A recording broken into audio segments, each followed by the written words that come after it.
Hi sis et bienvenue sur ma chaîne For My Soul Sisters. Aujourd'hui on continue notre série La fille du roi dans laquelle on parle de la femme selon le cœur de Dieu. Dans la première vidéo on avait parlé de l'identité en Christ car c'est ça qui nous définit en premier et c'est ce qui doit primer dans notre image de nous-mêmes. Je t'invite donc à aller voir la première partie avant de continuer. Dans cette deuxième partie, on va évoquer la confiance en soi, les causes du manque de confiance en soi et les solutions. La confiance en soi est importante dans la construction de soi car les pensées deviennent des croyances qui elles-mêmes deviennent des actions ou des actes manqués. C'est-à-dire que ce qu'on pense de nous-mêmes conditionne nos actes ou justement ce qu'on n'ose pas faire. La peur est souvent un symptôme du manque de confiance en soi. Ça peut être la peur de commencer, la peur de l'inconnu, du jugement des autres, entre autres. Quand tu ne crois pas en toi ou que tu te diminues, tu diminues Dieu car tu es sa création. Et la Bible dit bien qu'avec Dieu nous ferons des espoirs, qu'on est fearfully and wonderfully made, qu'on est fait à l'image de Dieu et qu'il n'y a pas d'esprit de timidité en nous. Alors, j'ai identifié plusieurs causes du manque de confiance en soi. Premièrement, l'enfance. Donc, tout ce qui s'est passé affecte vraiment ta vie adulte. Déjà, dans la sphère familiale, si tu as eu par exemple un père absent, tu peux d'ailleurs regarder ma vidéo sur ce sujet. Ou par exemple parce qu'on t'a dit ou on t'a pas assez dit que tu étais belle, que tu étais capable, ou tu entendais tout le temps le contraire ou tu n'entendais rien du tout. Les affirmations positives, ça commence dès le ventre, oui, car l'enfant entend tout. Et du coup, ces manquements créent un manque de fondation et d'affirmation dans ton identité et donc ça crée un désavantage dans ta vision de toi-même. Ça peut aussi venir de l'école. Est-ce que tu avais souvent des mauvais résultats ou tu as eu des paroles de profs qui t'ont touché, voire hanté, ou tu as été ce qu'on appelle bullied à l'école, donc on s'est vraiment moqué de toi à un point extrême, ce qui a vraiment affecté ta confiance en soi. Donc ça peut être des moqueries sur ta personnalité ou sur ton apparence. Ta vision de toi-même. Donc les manquements que je viens de citer, ça crée des vides que tu remplis toi-même par des choses qui sont changeantes ou superficielles. Et comme je le dis souvent, tout ce que tu n'as pas reçu dans ta maison, dans ton enfance, etc., tu vas toujours le chercher à l'extérieur. Donc à défaut d'avoir une fondation, on se crée notre propre fondation, mais qui est basée sur des choses instables. Ça peut être basé sur tes exploits professionnels. Donc en général, c'est des personnes qui sont entre guillemets mariées à leur travail et attachées à leur position professionnelle. Et c'est pas une mauvaise chose d'être carriériste, mais il faut pas mettre toute son identité en ça, car si un jour il y a quelque chose qui va pas ou t'es viré brutalement, tu risques fortement de douter de toi après. Ça peut être aussi basé sur les relations amoureuses. Donc certaines personnes sautent de relation en relation car elles ne veulent pas rester seules et devoir affronter leur propre personne. Et donc les relations dans lesquelles elles sont définissent leur propre image d'elles-mêmes dans la société.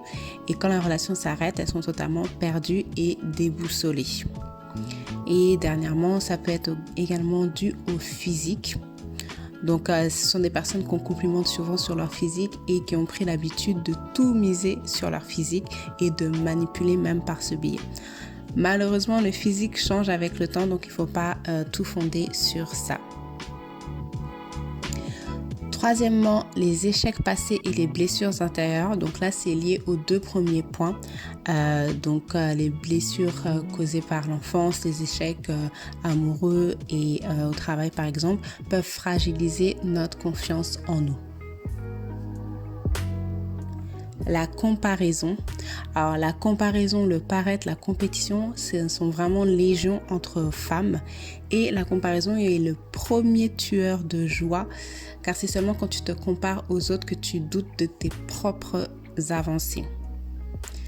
C'est d'autant plus vrai maintenant à l'ère des réseaux sociaux où tu peux avoir accès à la vie de tout le monde, amis, famille, stars et inconnus. Il est vraiment primordial de s'aimer sans avoir besoin de likes et de se comparer aux tendances actuelles. Un exemple simple, la pomme et l'orange sont tous deux des fruits bénéfiques, mais la pomme ne pourra jamais devenir une orange et l'orange une pomme. C'est comme nous en fait, on est tous des humains, on a chacun notre charme différent. Dieu t'a créé en pièces uniques, pas en édition limitée, donc tu ne peux pas te comparer ni physiquement ni en termes de bénédiction, chacun sa saison. Donc là, je t'ai donné des causes essentielles, mais bon, il peut en avoir d'autres. Alors, comment construire une confiance en soi? Tout d'abord, je te dirais stay tight with God. Vraiment, reste proche de Dieu. Encore une fois, il faut que tu connaisses ton identité en Christ car c'est la seule fondation solide et inchangée. Passe du temps avec Dieu un maximum dans la prière et dans la Bible. L'abstinence est un excellent moyen d'apprendre à t'aimer car tu ne seras pas distraite par le regard d'un homme. Tu seras vraiment en tête à tête avec Dieu qui va te révéler qui tu es et tes talents. Lâche un peu les écrans et surtout les réseaux sociaux. Donc ça peut être essaye pendant une semaine et je suis sûre que tu te sentiras mieux parce que tu vas pas douter de tes propres avancées en voyant les avancées des autres. Et surtout que les gens, ils montrent seulement ceux qu'ils veulent bien. Donc, il y a forcément des choses qui ne sont pas réelles dans les réseaux sociaux et surtout Instagram. Donc, stay out of it. Faire des choses qui te font sortir de ta zone de confort. Donc, essaye un peu de bouger, de te bousculer dans ton quotidien. Donc, ça peut être voyager dans un autre pays, même si en ce moment avec le Covid, c'est un peu bizarre, mais voyager. Faire du théâtre, aller au cinéma toute seule, apprendre une nouvelle langue, se faire des nouveaux amis, sortir du cocon familial, tout ce qui va te faire bouger en fait et tu vas remarquer que c'est les limites que toi-même tu t'étais fixé dans ta tête, c'était que des fausses limites en fait. Donc voilà, ça va renforcer ta confiance en soi et tu vas te dire mais si j'ai pu faire ça, je peux faire X, Y, Z et encore plus. Go on a self-love journey.